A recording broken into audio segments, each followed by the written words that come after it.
So we are in week 4, lesson 2. So already we have covered quite a number of the practices, and we are remaining with one main practice, the last one, that is culling. So in today's lesson, we are going to discuss culling. So culling is the removal of unproductive animals from a breeding hand.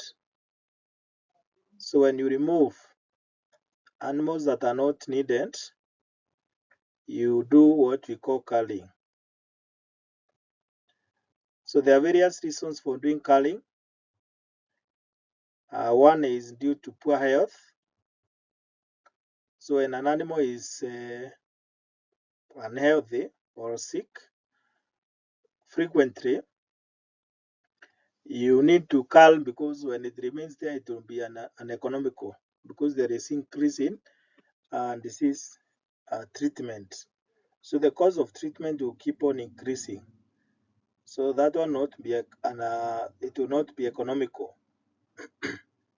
Number 2 is old age. As animal ages, as they become old, the production reduces. So there is production reduction as the animal becomes old. So when the animal is very old, it means it cannot produce, and therefore it is uneconomical. So you can remove it. The other one is physical deformities. Physical deformities. For example, an animal is limping, or maybe the animal has one eye, one leg, or maybe some parts are missing. So that is physical deformities. The other one is hereditary defects. Hereditary defects. So these are defects. That can be transmitted from the parent to the young one. So that is why they are called hereditary defects. Then we have infertility. So the animal cannot conceive. So it will be uneconomical to keep it there, especially if it is meant for breeding purposes. Then poor mothering ability. Now, mothering ability is that natural instinct the mother has towards the young one. So poor means the mother is unable to take care of the young one. For example, this one is very common in pigs, whereby when the pig is lying down and a poor mother may just lie and crush the piglets. So a good mother normally checks whether there are piglets around, then it can lie. So if it has a poor mothering ability, then we can remove it. The other one is poor quality products. Poor quality products. For example, in dairy cattle, if the animal is producing milk with very low butterfat content, that one you can remove. Then low production. If maybe a cow is producing 3 liters of milk, it is not economical to keep it there. So again, you can do culling. Lastly, bad temperament. Bad temperament, this is bad behavior or being aggressive. Now in poultry, we have 2 bad behaviors, that is eating and cannibalism. eating, and cannibalism. So when the layer has this, then it should be culled, especially if they are perpetual eaters or perpetual cannibals. So these are general reasons for culling. That is poor health, old age, physical deformities, hereditary defects, infertility, poor mothering ability, poor quality products, low production, and bad temperament or being aggressive. So this is general in all animals. But now when you come to poultry, we have some characteristics that will tell us this is a poor layer. That is a layer that is not laying. So we can examine the combs and the wattles. If it is a poor layer, the comb and the wattle will be small, dry, and also cold. The combs may have white scales.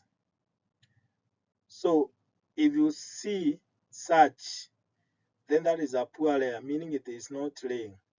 Because a good layer, the wattles and combs are very large. They are also warm when you touch them. Then the space between the pelvic bone is narrow. So 2 to 3 fingers cannot fit in the space between the pelvic bones. So unless if it is one. Then the plumage, these are the feathers, is shiny, well trained, sometimes molting. Molting is whereby they shed off the feathers, then new feathers grow.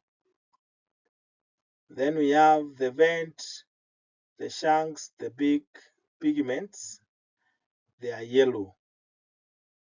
They are yellow. The eyes are dull and yellow. The abdomen is hard. Also the layer is lazy and dull. And then the hen becomes broody commonly. Now broody is that time when hens sit on the eggs to incubate. So you find that in this case, a poor layer, maybe after laying 3 eggs, it will sit on them to incubate. So these are purely for poultry, the features that we can observe to tell whether it is a good layer or a poor layer. So I may not expound much because in Form 4 we have a topic on poultry. That is where we are going to compare now a good layer and a poor layer that should be culled. So now that's all with the practices. So I want us now to look at the management during parturition. Now parturition is giving birth. That is the act of giving birth to a fully grown fetus. So different terms are used to describe giving birth in different animals. Like for example, cattle we use calving or calving down. Pigs we have farrowing or farrowing down. Now something to note on pigs. So the spelling is Farrowing.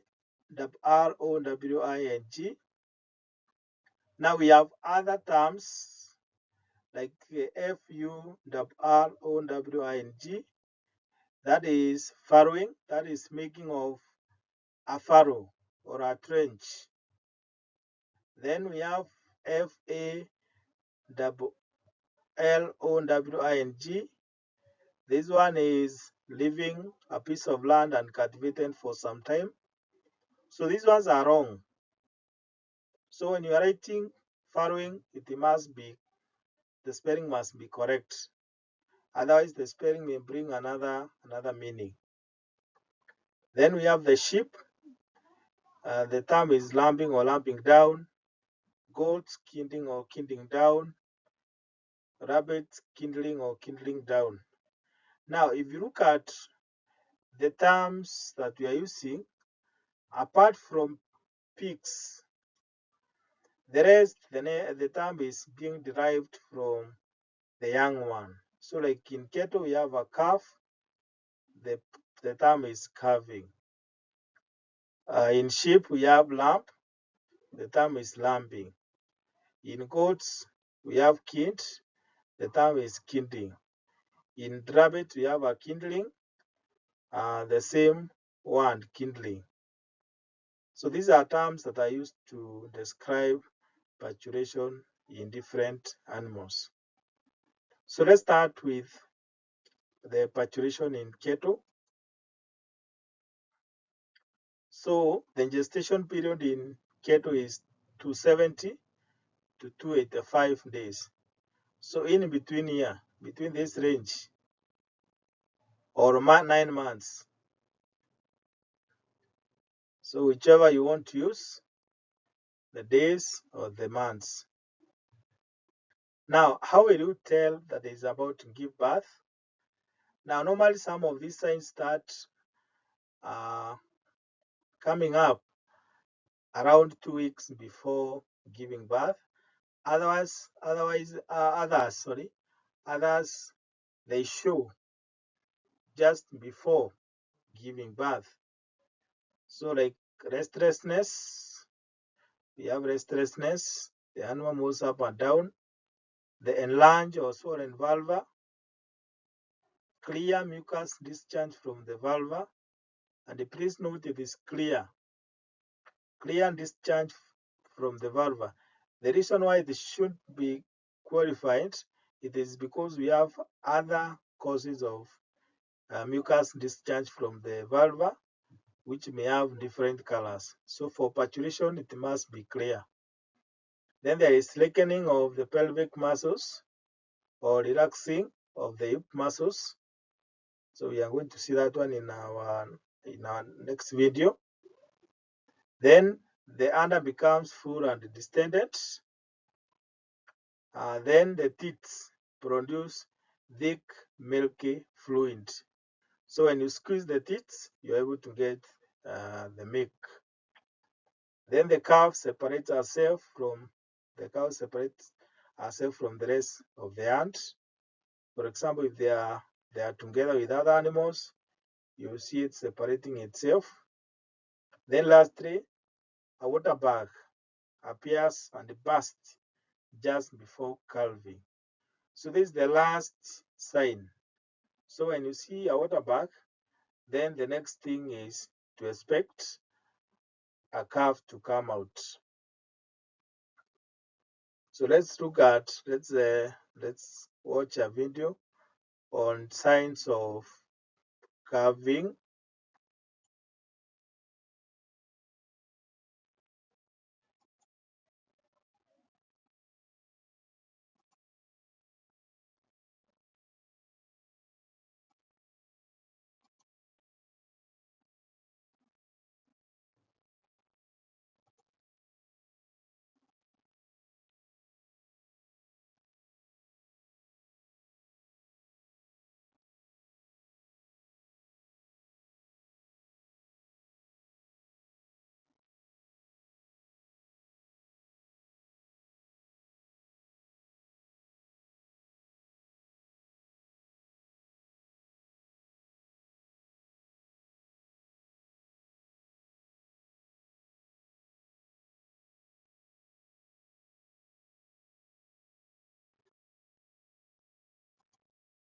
So we have distended under teeth, then the vulva enlarges. Something else, if you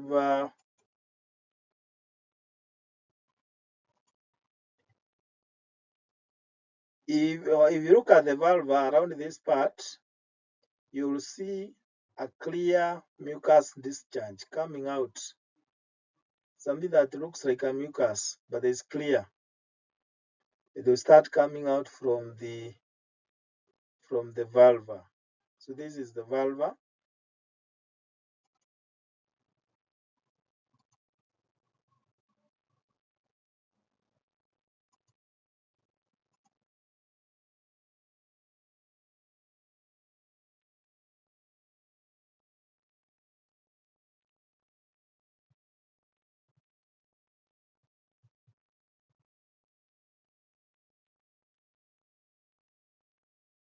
So this is now the relaxation of the hip muscles. These are the hip muscles.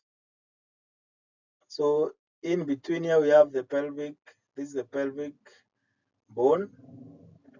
So this one now relaxes.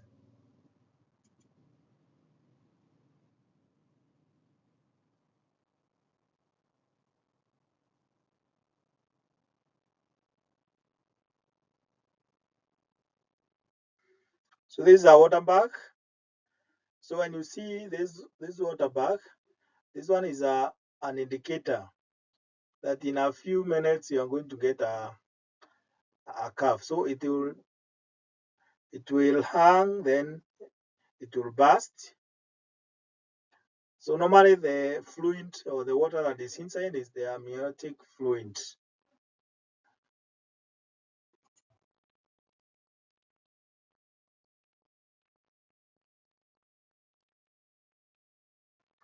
So that is a signs of calving.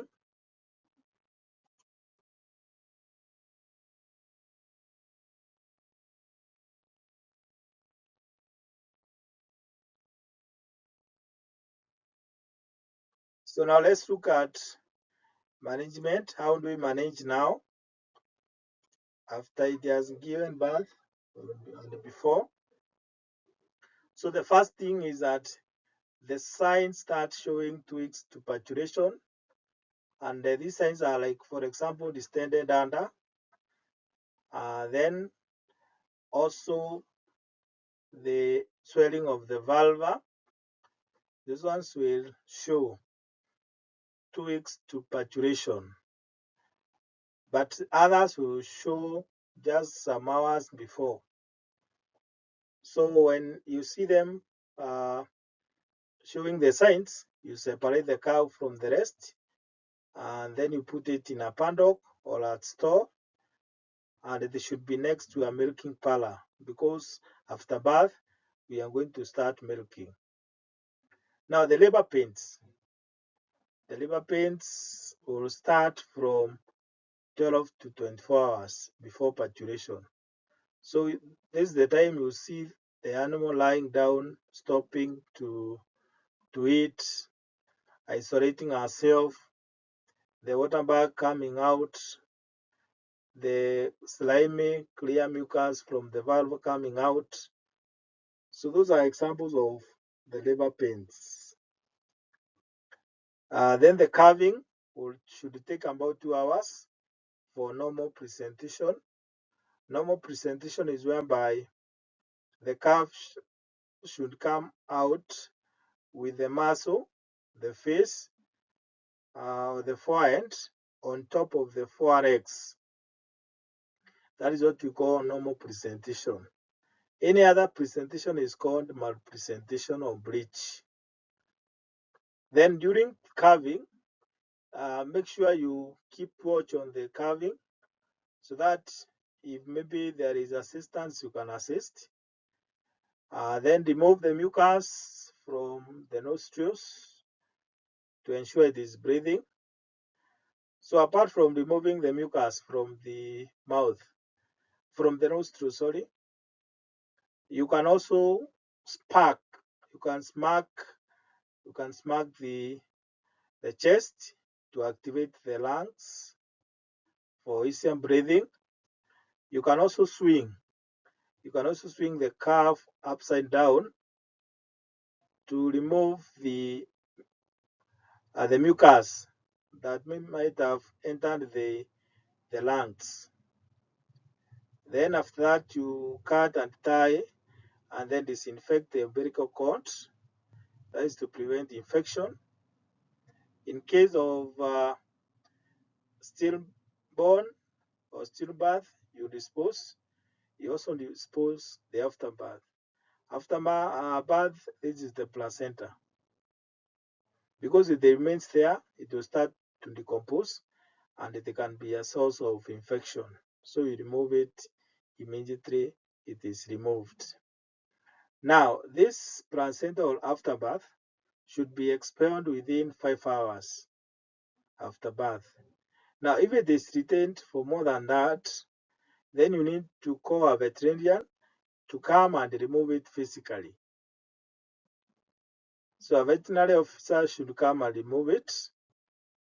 Then something else, you should ensure the calf suck colostrum within 6 hours after birth. Remember, colostrum has a lot of benefits. It has a laxative effect, highly nutritious, it contains antibodies, it is highly palatable, highly digestible. So those are some of the benefits that the calf gets from the colostrum. And normally when you're giving colostrum, if maybe the calf is for meat production or the beef animals, you can allow the calf to take colostrum directly from the mother. But if it is a dairy cow, it's normal and advisable you remove the calf, you dry the calf, then after that you can now milk the colostrum and you give it. Now the reason why we remove the calf immediately after birth in dairy cows is to prevent the mother developing that instinct between itself and the calf, such that maybe unfortunately if the calf is not there, the animal may not be able to produce milk. So that's why in dairy cows we normally separate the mother from the calf. Then you can now assist the calf to suckle. Make sure it suckles the colostrum.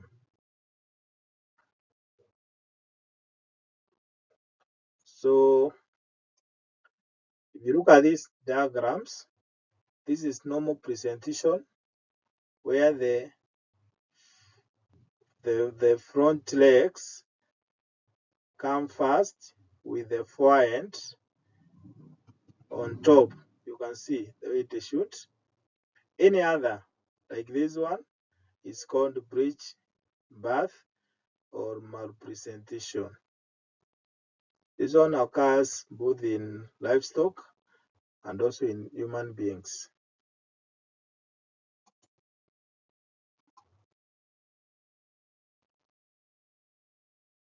So from there we go to sheep. That is the ewes. So the gestation period is 21 weeks. That is 150 days or 5 months. Now normally sheep and goats have the same gestation period of 5 months. Now the lambing sites, the udder becomes full. The teeth are bright red in color. This one is now different. Then there is restlessness, bleating. Bleating, this is the sound the sheep produce, the baba sound. Then the slackening of the hip muscles. This one is also common. Water bag appears and bursts just before lambing. Again, this is another common practice, common sign. So you find that most of the signs are the same, maybe only a few differences. Like here we have bleating and the teeth becoming red in color. That's the unique one. Something else in sheep, it's rare to see the clear mucus discharge from the valve because normally the sheep has a lot of wool.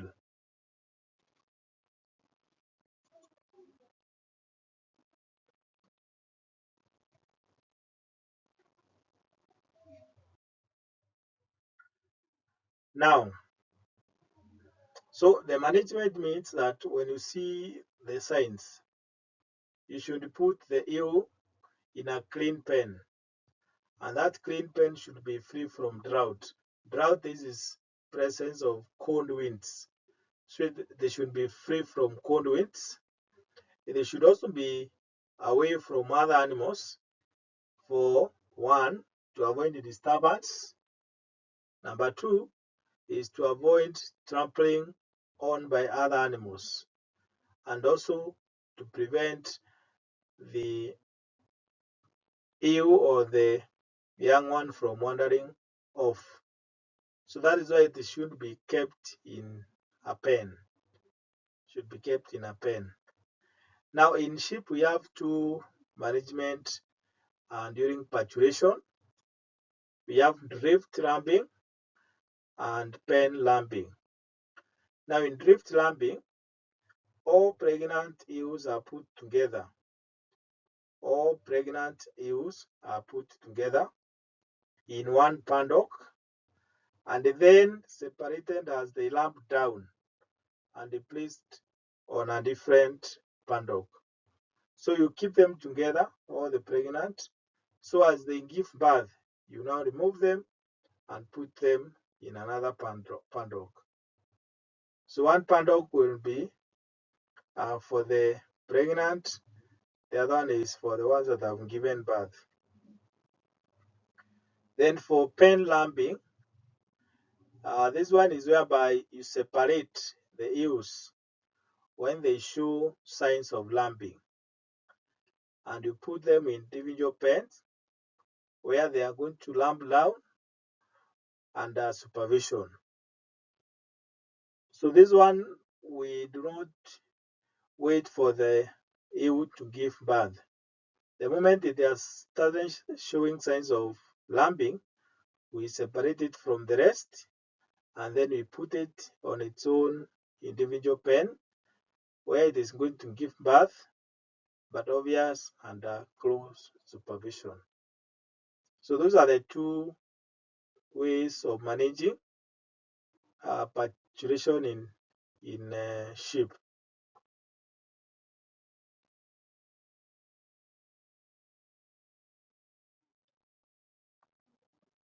So we have seen that you keep watch over the lambing process, then allow the mother to lick the lamb dry.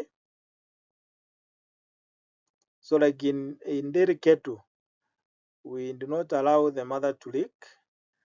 We normally dry it. And the reason for this is to prevent predisposing the young one to cold because they may die.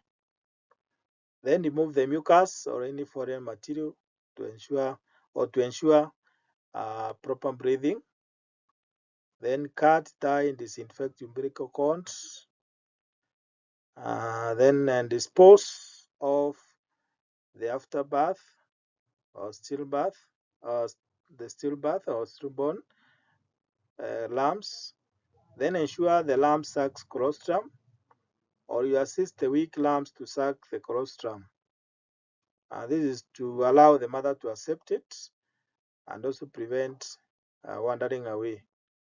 Then lastly, in case it is disowned or orphaned, maybe the mother died, you can provide a foster mother or you feed it artificially. So you prepare an artificial colostrum, then you give it. So lastly, let's look at management of goats or nannies during kinding. The gestation period, as I've said, it is the same as that of sheep, that is 115 days or 5 months. Now, for the nannies that are carrying twins, they may take fewer days to give birth. So they may give birth at around maybe 148 days. So the signs of kidney, the under becomes firm at teeth and lunch.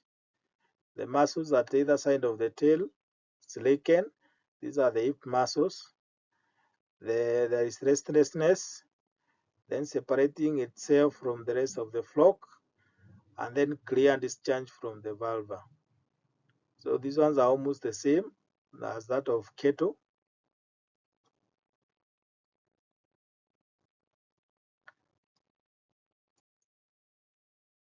So now after or during that, the nanny should be put in dry place under shade or shelter. Then the nannies that are kindling for the first time, they are normally very nervous. So to prevent that nervousness, they should be kept with another female, especially a female that has ever given birth, to offer company. Then avoid disturbing it and during birth. For the nannies, the kindling takes place within 2 hours, and if it takes more than 3 hours, or in case maybe of malpresentation, then you need to call a professional, a vet, in order to assist. Then the afterbirth should be explained after a few hours. But if it is retained, for goats, you allow them to move out with others and run for physical exercise, which help to activate expansion. So this one you allow the goat to run up and down, and that one activates expansion. Now, because of time, I want us to stop there. We are remaining with the farrowing in pigs and the kindling in rabbits. So that one will mark the end of the practices. So that's where we will start tomorrow. I'll also give you a quiz on the practices that we have covered. So go through those practices. So tomorrow we finish the 2, and then God willing, we can start on beekeeping. So up to that, I want to wish you all the best.